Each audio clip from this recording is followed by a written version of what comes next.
Hi, today I'm going to show you how you can change the language in the RedNote app. So from the RedNote app here, you want to go to the Me section down here, right?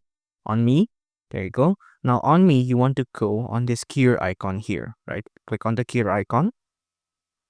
Now from the gear icon, you want to go to the general settings here, right? Just click on that.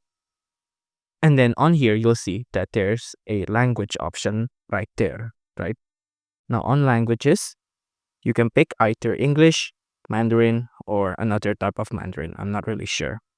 But just of course, pick English like this, and then your RedNote app will have English as its primary language. Although you can see that some of it is still Chinese like this, right? And you can't really change that. It's baked into the app.